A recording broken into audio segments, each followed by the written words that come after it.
여러분 반갑습니다. 8월 12일 오늘 우리에게 주신 하나님의 말씀은 예레미야서 47장 1절부터 7절까지의 말씀입니다. 제가 여러분께 봉독해 드리겠습니다.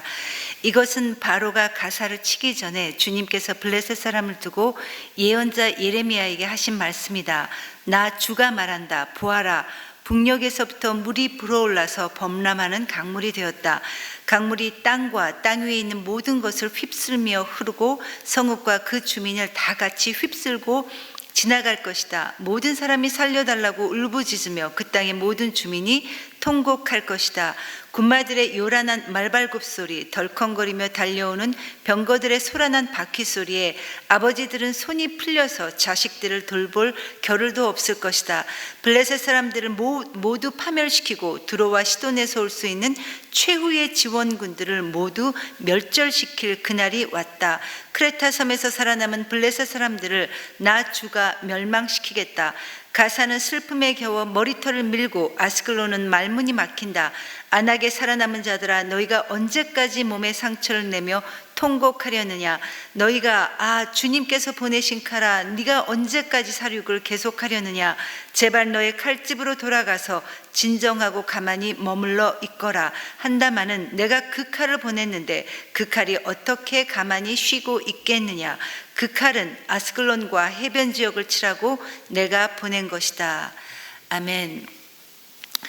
오늘 말씀인 예레미야서 이 47장은 열국에 대한 하나님의 심판 예언 중 이집트에 이어서 두 번째인 블레셋에 대한 하나님의 심판 선언입니다. 여러분, 이 예레미야 예언은 하나님께서 선택하신 민족인 이스라엘 백성들, 단지 이 이스라엘 백성들에게만 국한된 것은 아니었습니다.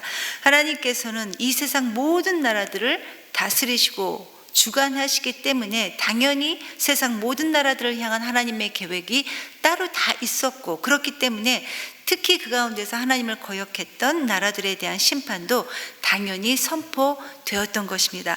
그래서 어제 본문인 46장부터 이제 앞으로 있을 50장까지는 총 10개 나라들에 대한 심판 선언입니다. 하나님의 심판을 받았던 그들은 하나님을 거역했던 민족들이었고, 우상을 숭배하면서 온갖 죄악들을 저질렀던 그런 나라들이었습니다. 외형적으로 볼 때는 그들은 막강한 경제력과 군사력이 있지만 오히려 그들은 그 힘을 이용해서 다른 약한 나라들을 수탈하고 공격하는 것이 그들의 일이었습니다. 오늘 본문에 등장하는 이 블레셋이라는 민족은 우리가 잘 알고 있다시피 이스라엘의 대표적인 적대국이었습니다. 그런데 오늘 말씀을 보니까 이 블레셋에게 어떻게 하나님의 심판이 임하는지 자세하게 언급은 되어 있지만 왜 그들이 심판받게 되었는지에 대한 이유에 대해서는 말씀하고 있지 않습니다. 그러나 우리는 성경을 통해 충분히 그 이유를 찾아볼 수 있습니다.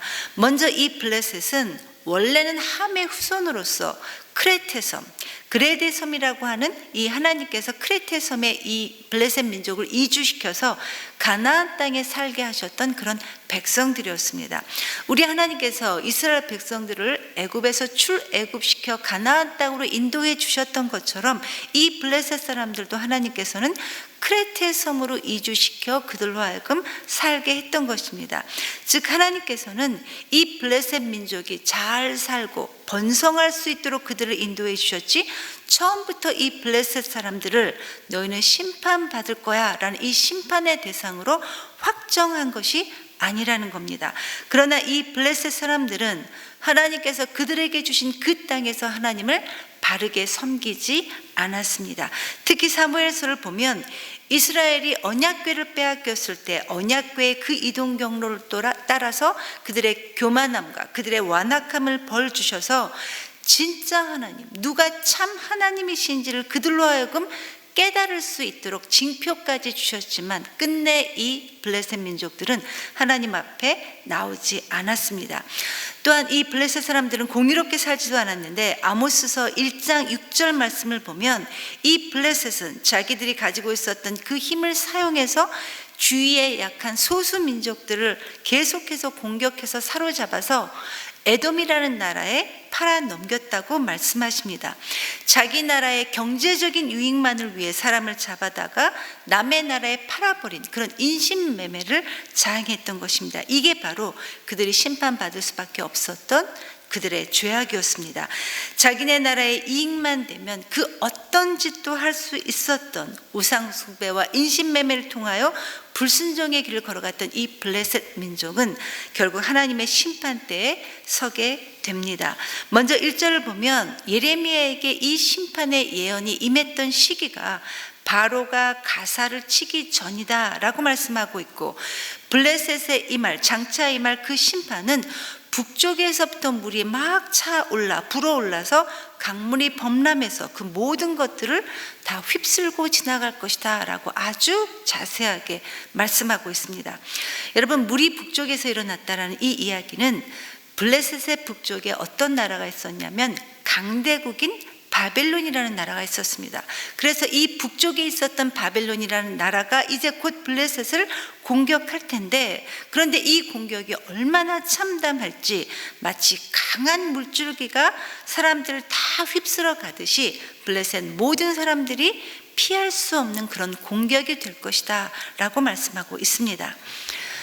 여러분, 지난달인 7월 달에 독일에 큰 홍수가 있었습니다. 이 홍수가 얼마나 심각했든지 사람들이 살고 있었던 그 도시, 그 거리에 마치 폭포수를 연상케 하는, 마치 큰 파도를 연상케 하는 거센 물살 때문에 많은 사람들이 사망했고, 부상자 또 실종자까지 합치면 그 피해가 어마어마했습니다.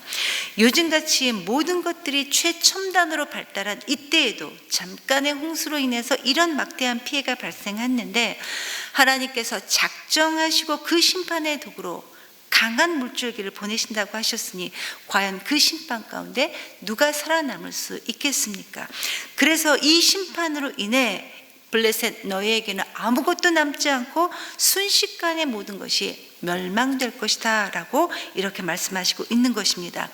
3절에는 그 심판이 얼마나 크고 두려울 것인지 부모들이 자기네 아이들을 그 심판의 위험에서 구해낼 엄두조차 내지 못할 것이다 이렇게 말씀하십니다. 여러분, 우리 부모는 우리 아이들에게 위험한 일이 생기면 최선을 다해서 이 아이들을 구해내려고 최선을 다합니다. 그런데 그날에 임할 그 심판이 얼마나 두렵게 임하는지, 그 심판이 임하는 공격하는 이 소리들이 너무 무서워서 아버지의 손이 힘이 다 풀릴 정도로 그 무시무시한 공격 소리에 자기 아이들을 돌볼 수 없는 상황이 될 것이다 이렇게 구체적으로까지 경고하고 있습니다. 여러분, 전쟁은 정말 무섭죠. 정말 일어나지 말아야 되는 것이 전쟁입니다. 전쟁은 우리 인간이 겪을 수 있는 최대치의 공포감을 주기 때문에 일어나지 말아야 합니다. 외상후 스트레스 장애라는 이 PTSD도 이 전쟁을 겪었던 사람들에게서 발견된 그런 심리적인 병입니다. 그런데 그동안 이 블레셋은 자신들이 갖고 있었던 그 강한 힘을 이용해서 계속해서 주변에 있는 약소 국가들 침략하는 이런 전쟁을 일으켰습니다. 자기보다 약한 그런 나라들을 공격해서 그들을 잡아다가 노예로 팔아넘긴 이 블레셋은 지금 자기들이 했던 그대로 약자의 입장에 서게 된다라는 것입니다. 결국 하나님께서 뿌린 대로 거두도록 블레셋에게 심판을 행하신다는 것입니다. 그런데 설상가상으로 이런 위험에 처해 있는 블레셋을 도와줄 손길은 그 누구도 없다고 합니다. 4절에 하나님께서 블레셋을 도와줄 사람들을 다 끊어내 버리시고, 행여나 아직도 그들의 땅에 혹시라도 살아있는 사람이 남아 있다면 내가 그들 역시 다 멸절시키겠다 이렇게 말씀하십니다. 여러분, 이 블레셋이라는 민족은 지중해 해변에 거주하면서 무역을 했던 나라였기 때문에 역시 동일하게 해변에 위치하고 있었던 이 두로와 시돈이라는 나라와 굉장히 친밀한 동맹 관계를 유지했었습니다. 이 두로와 시돈 역시 해상무역을 통해 엄청난 부를 축적했던 이런 강대국들이었지만, 그러나 블레셋이 장차 이 바벨론으로부터 받을 공격은 그들도 도와줄 수 없을 만큼 강력한 공격이 될 것이기에 결국 이 블레셋이라는 나라는 고립 속에 완전히 패할 수밖에 없을 것이라고, 그 누구도 블레셋을 도와줄 수 없을 것이다, 어떤 소망도 가질 수 없을 것이다 라고 이렇게 말씀하십니다. 여러분, 이 사실은 결국 우리가 믿고 의지해야 될 분이, 우리가 신뢰해야 될 분이 누구인지를 다시 한번 우리에게도 각인시켜주는 대목이기도 합니다.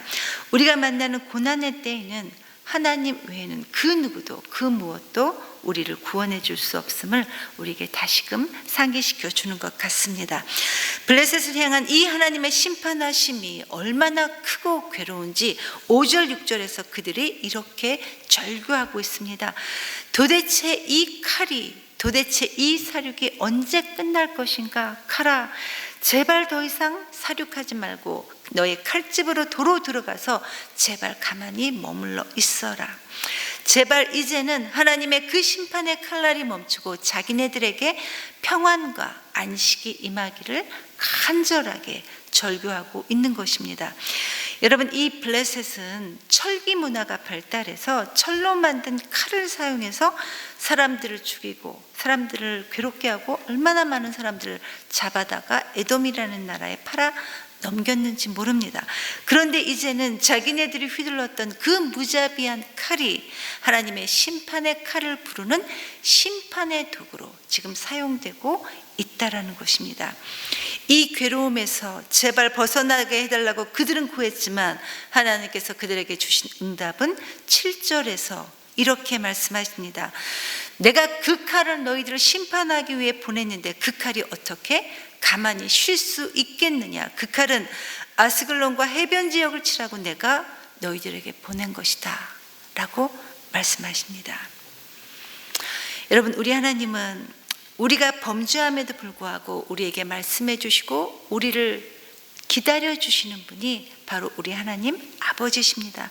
설령 우리가 어리석고 미련해서 하나님의 말씀을 못 알아들으면 또 말씀해 주시는 분이 우리 하나님이시라는 거예요.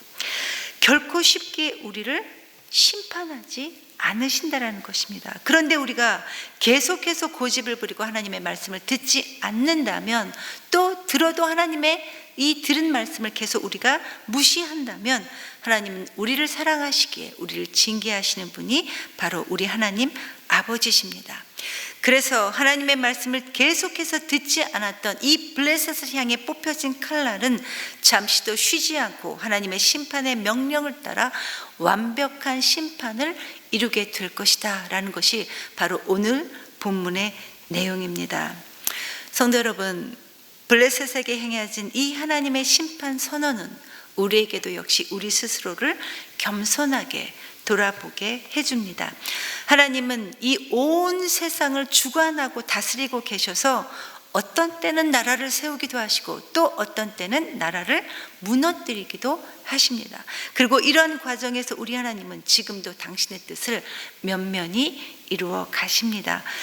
우리가 이 세상에 살면서 세상에 되어지는 모든 일들을 분별력을 갖고 바라본다는 것이 결코 쉬운 일은 아니지만, 그러나 하나님이 주신 지혜를 따라 우리는 믿음으로 날마다 잘 설 수 있어야 할 것입니다. 우리의 삶에 펼쳐지고 있는 모든 순간순간들이 다 하나님의 역사이며 결국 이 모든 것들이 합력하여 하나님께서 우리를 통한 이 하나님의 뜻을 이루실 것을 우리가 기대하면서 저와 여러분이 오늘도 믿음의 길을 걸어갈 수 있게 되기를 간절히 기도합니다. 이 시간 말씀을 기억하면서 하나님께 이렇게 기도했으면 좋겠습니다. 하나님, 우리에게 지혜를 허락해 주시옵소서. 그래서 우리가 살아가고 있는 우리의 이 오늘들이 하나님께서 하나님의 큰 그림들을 그려가시는 시간들임을 기억할 수 있도록 하나님 우리에게 지혜를 허락해 주시옵소서. 아무것도 할 수 없고 또 한 치 앞도 알 수 없는 인생이라 하나님 우리는 두렵기도 하지만, 그러나 믿음으로 오늘 하루도 잘 살아갈 수 있도록 하나님 우리 모두를 인도하여 주시옵소서라고 함께 기도하겠습니다. 기도합니다.